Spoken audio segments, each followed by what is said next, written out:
كل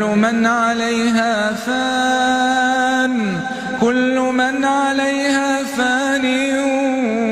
ويبقى وجه ربك ذو الجلال والإكرام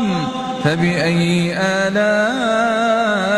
ربكما تكذبان يسأله من في السماوات والأرض كل يوم هو في شأن فبأي آلاء